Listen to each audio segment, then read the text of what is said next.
আমাদের আজকে রয়েছে, আপনারা জানেন যে এটা মোটামুটি প্রায় আজ 1 বছর আগে আপনাদেরই সামনে আমরা এই মিউনিসিপ্যালিটি রোডটা নিয়ে একবার করেছিলাম, রাস্তায় অবরোধ করেছিলাম। আমরা গাড্ডাগুলোতে বর্ষার জল জমে যাওয়া গাড্ডাগুলোতে মাছ চাষ করেও ছিলাম। তো আজ এটা প্রায় 1 বছরের কাছাকাছি হতে চললো। তো এই রাস্তাটার কিন্তু মেরামত বা তৈরির কোনো আমরা মিউনিসিপ্যালিটি হোক, বড় অফিস হোক বা কর্পোরেশনের আন্ডার থেকে আমরা কিন্তু দেখতে পাচ্ছি। দুঃখের বিষয় হলো যে এই রাস্তাটা খুবই বিপজ্জনক অবস্থার মধ্যে রয়েছে, এটা সকলেই দেখছেন। সকলেই যাতায়াতের জন্য খুব অসুবিধার মধ্যে পড়তে হচ্ছে। বিশেষ করে এখানে স্কুল আছে, একটা গার্লস স্কুল আছে, কিছুটা এগিয়ে গেলে বয়েজ স্কুল আছে, নিয়ামাতুর ফাঁড়ি আছে, পোস্ট অফিস আছে, রেলওয়ে স্টেশন আছে এবং দূর দূর থেকেও আমাদের এখানে যে গার্লস স্কুলটি আছে সেখানে কিন্তু অনেকে পড়তে আসে। এবং সবথেকে বড় মজার ব্যাপার হচ্ছে যে এইখানে বড় অফিস আছে, 3টে বড় অফিস আমাদের এখানেই পড়ে। তো সেক্ষেত্রে দেখা যাচ্ছে তারপরেও কিন্তু রাস্তা কিন্তু মেরামতের কোনো আমরা লক্ষণই সরকারের পক্ষ বা বড় অফিসের পক্ষ বা এমআইসি যারাই রয়েছে এখানে বসে আমরা দেখতে পাচ্ছি না। এরা 1 বছর আগে বলেছিল যে কংগ্রেস খবর পেয়ে গেছে, রাস্তা তো স্যাংশন হয়ে গেছে, বা সেইটারই সুযোগ নেবার জন্য এরা আন্দোলন করেছে। আপনাদের মারফতে আমরা ওই মিডিয়াতে দেখেছি। তো আমরা বলতে চাই, যদি 1 বছর আগে স্যাংশন হয়ে গেছে তাহলে 1 বছর পার হয়ে যাওয়ার পরও এখনো কেন রাস্তা মেরামতের কাজ শুরু হতে পারলো না? তাহলে কি সেদিনকে যিনি বলেছিলেন, বক্তব্যটি রেখেছিলেন, তাহলে তিনি একদমই এটা বাস্তব যে তিনি মানুষকে বিভ্রান্ত করার চেষ্টা করেছিলেন, তিনি মিথ্যা অথবা মিথ্যা কথা বলেছিলেন। তাহলে রাস্তা যদি স্যাংশন হয়েছে তা এখনো রাস্তাটা তৈরি হলো না কেন? এই দাবিতে আজকে কুলটি ব্লক কংগ্রেসের কমিটির পক্ষ থেকে আমরা এই বড় অফিসে এসেছি নিয়ামতপুরের। আমরা চাই যে আজকে একটা হেস্তনেস্ত হোক যে ভাই এই রাস্তা কবে তৈরি হবে, কারণ সামনে বাঙালির সব থেকে বড় উৎসব দুর্গাপুজো আসছে, যেখানে মানুষরা, আমাদের এখানকার পাবলিকরা বা আশেপাশে সবাই কিন্তু সব পরিবারে ঠাকুর দেখতে বেরোবে। আর তারা যদি এরকম ড্যামেজ ভাঙাচোরা রাস্তার সম্মুখীন হতে হয় তাহলে অ্যাক্সিডেন্টের প্রবণতা বাড়বে। এটা যাতে না হয়, আর 20 দিনের মতন দুর্গাপুজো আছে, আমরা সরকার পক্ষের কাছে একদম আবেদন করছি, হাত জোর করে নিবেদন করছি যে আপনারা কাটমানি যা খাচ্ছেন খান, আপনারা যে নেতারা পয়সা ঢুকাচ্ছেন পকেটে ঢোকান, কিন্তু পাবলিকের জন্য কমসে কম 70% টাকা খরচা করে হলো রাস্তাটা ভাই তৈরি করে দিন। আপনাদের হাত জোর করে আমরা বলছি সরকারকে।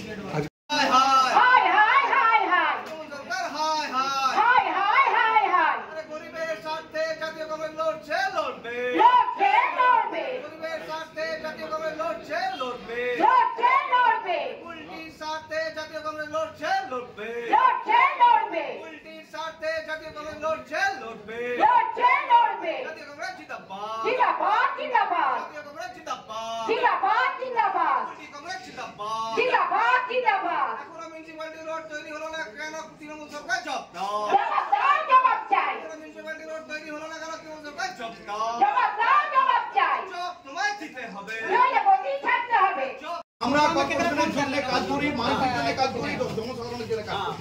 কাজ করতেন না, 1 বছর লাগছে না, 100 বার লাগবে, লাগবে না, 1 বছর লাগবে না।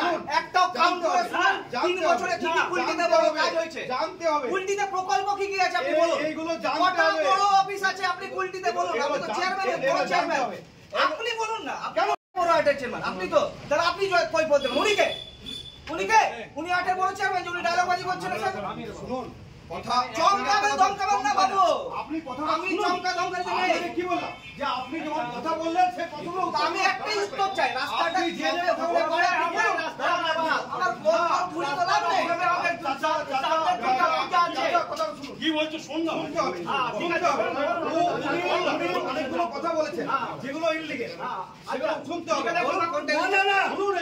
अभी रास्ता बनाने से पहले दुर्गा पूजा है, दुर्गा पूजा का आदमी लोग कैसे चलेगा, गरीब लोग आदमी लोग कैसे चलेगा?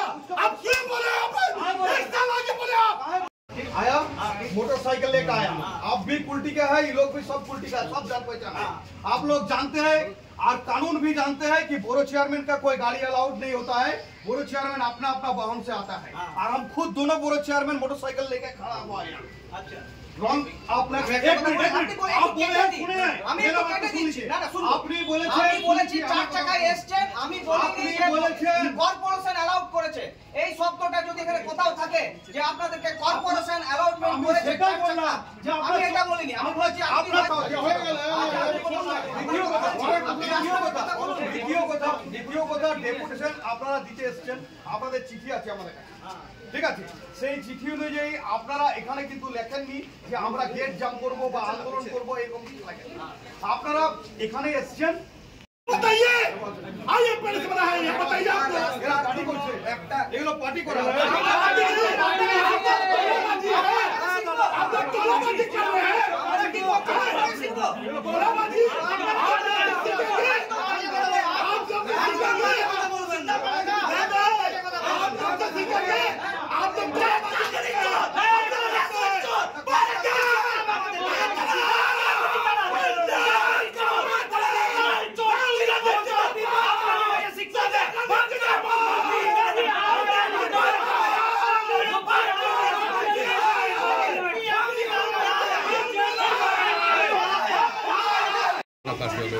ঢুকতে বলে না, মানে একদম অসভ্য ভাষায় কথা বলছে, আর যে কথাগুলো এখানে কোনো যুক্তি নেই সেই কথাগুলো বলছে। আচ্ছা বলুন তো, আমরা কি নিয়ে আসবো, কি করব, এই কথাটা ওদের বলার এখানে কোনো প্রসঙ্গ আছে? আমরা নিজের মোটরসাইকেল নিয়ে সেখানে দাঁড় করালাম, ওদের চোখের সামনে বলছি, ওরা বলছে যে আমরা 4 চাকা নিয়ে ঘুরে বেড়াচ্ছি। আমরা 4 চাকা নিয়ে এসেছি, ওরা দেখলো তো। আর দ্বিতীয় কথা, ওই যে রাস্তাটার ব্যাপারে ওরা বলছে, সেই রাস্তাটার ব্যাপারে ওরা জিজ্ঞাসা করুক আমাদেরকে থ্রেট করছে। থ্রেট করার কে মশাই? আর দ্বিতীয় কথা, এইভাবে কি গেট জাম করার কথা বটে? আপনি এলেন, এটা সরকারি দপ্তরের, আপনি এলেন, আপনাদের ঘিরে বিক্ষোভ, একদম ঘিরে বিক্ষোভ, একদম অসভ্য ভাষায় কথা বলছে, যে কথাগুলো বলা উচিত নয়। ওদের দাবি হচ্ছে যে বারবার ডেপুটেশন দিচ্ছে, আশ্বাস দেওয়া হচ্ছে, কাজ হচ্ছে না। কি ডেপুটেশন দিচ্ছে, আশ্বাস দিচ্ছে, কাজ হচ্ছে না, সেটা আগে দেখুক খতিয়ে। এটা তো দেখতে হবে, সরকারি প্রসিডিওর আছে, তো প্রসিডিওর মেনটেন্স করেই তো কাজ হবে। এই রাস্তা 33 লক্ষ টাকা বরাদ্দ হয়ে গেছে, টেন্ডারে চলে গেছে, জানে? সেটা খবর আছে ওদের কাছে, খবর নিতে হবে। রাজনীতি করতে গেলে শুধু ঝান্ডা ধরে কারোর বিরুদ্ধে দাঁড়িয়ে দিলে হবে না। কি রয়েছে, প্রক্রিয়া রয়েছে, প্রক্রিয়া আমাদের কন্টিনিউ রয়েছে, যেটা এটা কাজ হবে, খুব শীঘ্রই কাজ হবে। টেন্ডার হয়ে গেছে, টেন্ডার হয়ে গেছে, পুজোর আগে হবে না? পুজোর আগে আর মনে হয় সম্ভব হবে না, কারণ সেই টাইমটা পেরিয়ে গেছে। এখন সামনে পুজো আছে, পিচের রাস্তা, এই রাস্তা এখন এই মুহূর্তে তৈরি করা, এবং এই যা বর্ষা, এই বর্ষাকালের যা ওয়েদার, এটাতে ভরসা করা যাচ্ছে না। মানে টাকা বরাদ্দ হয়ে গেছে, টাকা বরাদ্দ হয়ে গেছে, অলরেডি কমপ্লিট হয়ে গেছে রাস্তার কাজ 33 লক্ষ টাকা। আপনারা গিয়ে দেখে নিতে পারেন, আমাদের টেন্ডার সেলে গিয়ে খোঁজ নিয়ে নিতে পারেন, আসানসোল পৌর নিগমে হেড অফিসে, বা আপনারা অনলাইন খুলে দেখে নিতে পারেন। 33 লক্ষ টাকা ইয়ে হবে, কাজ খুব শীঘ্র। 33 লক্ষ টাকা, যত তাড়াতাড়ি আপনার নাম? আপনাকে